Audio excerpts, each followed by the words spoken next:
Hello everyone, my name is Ben and welcome back to PASSTHEauxCORD, a channel where Trapt may be the worst band of all time. Now I understand that that's a little bit of a warm take, maybe, to be coming straight out with, but let me give you a little bit of backstory and insight. A lot has happened with the band, well known for their song Headstrong in recent times, or at least with their frontman Chris Brown, which is clearly a cursed name as we've seen in other places in the music industry. Chris has taken to Twitter time and time again, whoring for the attention that he is desperately depraved of since the band's exponential fall off by flaunting his horrendous alt-right MAGA and general racist political ideologies. Anytime Chris was called out for the idiotic nature of his statements, he would flex the band's Pandora listeners on people as if they're even choosing what they listen to on Pandora. As if people even use Pandora. As if every single one of those streams isn't Headstrong. You're a one-hit wonder. Congratulations! I even had a snarky little comment given to me from Chris Brown where he told me that my life does not matter, which clearly is not childish at all. I and most people theorize that he only acted in this way at first to run up a fan base of some kind before this album's released, especially since right-wing casual racists usually take well to radio rock, but he stayed so baked in this supposed persona, even outside of Twitter, that it's really hard to imagine this is an act. So with such an obvious and absolute clown fronting the band, I was very curious to see what musical atrocity we would receive. I've usually found that good-intentioned people make good music and vice versa. This is far from an exception. Trapt's new album Shadow Work is genuinely one of the worst albums I've ever heard. It all started on May 15th when the first single Tell Me How You Really Feel dropped to an incredibly lackluster response, sporting this as its cover. 2020 has been an awful year for covers, but I'm so baffled and confused by whoever thought this was even adequate. Look at that face. Look at that font. It's all so awful. But one thing this cover clearly manages to do is match the extremely lackluster music attached to it. The font really sums up the lyrical war crimes this commits, and the sound of this song is genuinely bad enough to be considered a Nickelback ripoff. Chris Brown comes across with the lyrical abilities of an edgy middle schooler in the poetry unit of their literature class as he lays down sappy simp bars alongside one of the laziest choruses and bridges ever seen by mankind. Yep, here's the chorus. It's the same line over and over again, and the only thing you could even begin to call substance is an extremely weak rhyme. And the bridge, as you can see, is repeating "gotta let me know"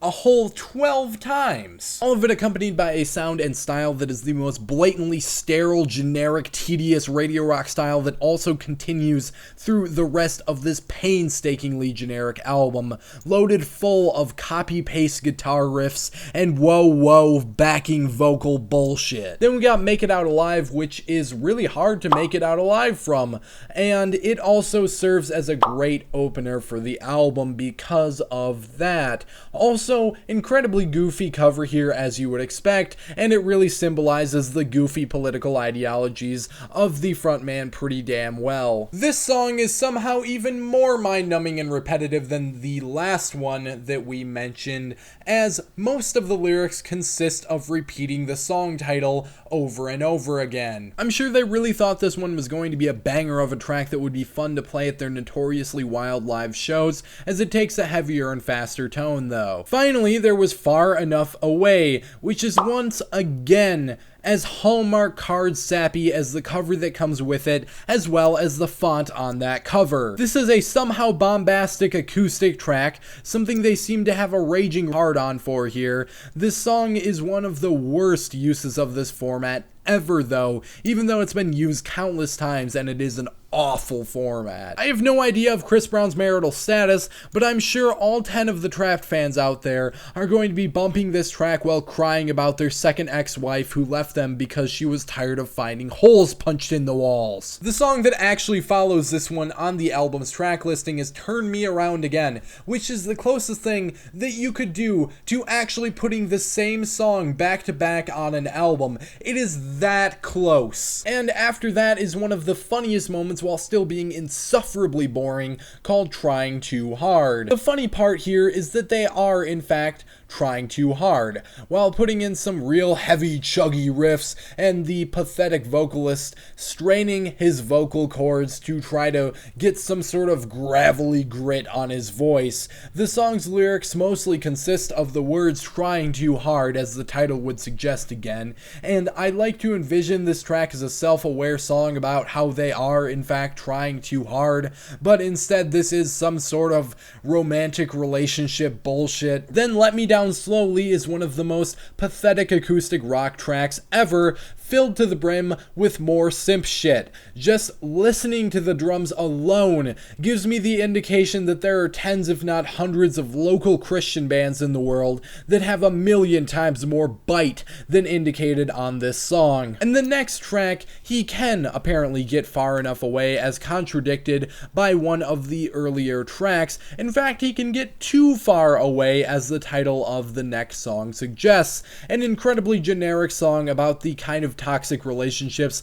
that this guy would certainly find himself in. Get You Back sees him being incredibly pathetic about trying to get that relationship back again. By the time I sit through the disgustingly bland Hold and Be Held is when we finally get to Save Your Soul, the closer. I have to give a little credit to these tracks because Hold and Be Held is probably the closest thing to acceptable crappy movie trailer car commercial alt-rock on this album, and Save Your Soul is definitely the best track here. It may be a shitty surface-level rock-based piano ballad, but at least it isn't excruciating, outside of the dragging, whiny vocals that sound like the ramblings of a drunken man at 3 a.m. as the bar closes. But by the time I get through this soul-sucking endeavor, all I want is my soul to be saved. This album's title on the opening and closing tracks are very accurate. The songs I skipped are I Want to Want What I Want and Too Little Too Late,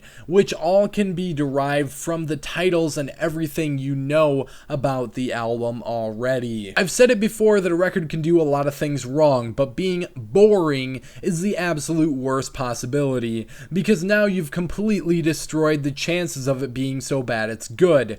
There is no good here, ironic or not. You've got the exact same unoriginal soft rock qualities with even less in the way of vocal talent, songwriting skills, variety, and really even instrumental technique. Somehow. This is really just some kind of musical hell chamber fit for only those saddest of humans that have no idea good music exists. And to make it all even worse, you've got the deluxe edition of this album with 5 acoustic renditions of some of these songs, in case you felt like descending into the 8th layer of hell. So here's the thing. This sold 600 copies first week. Now, I do question the sanity of those 600 people, but if you imagine there's a couple super fans who bought 2 copies, and they may have bought it a few hundred times themselves, the real number is probably 300 or less. Still too many, but shit, I'll take it. The album that was supposed to blow everyone away, according to tweets made earlier this year, reached the ears of almost no one, and seemingly repulsed almost everyone who did hear it. And, normally when I'm giving a album sort of a more abstract review in this way, I wouldn't rate it, but, you know, just so it's out there and it's said, that's about how I'm feeling about it. So, don't listen to this album, and don't let me know what you thought of it down in the comment section below. Drop a like on the video if you did like what you saw today, and subscribe to the channel for more music-related content coming your way. Hit the bell for notifications on that same thing as well. But that is just about going to wrap it up for this one, and I will see you in the next video.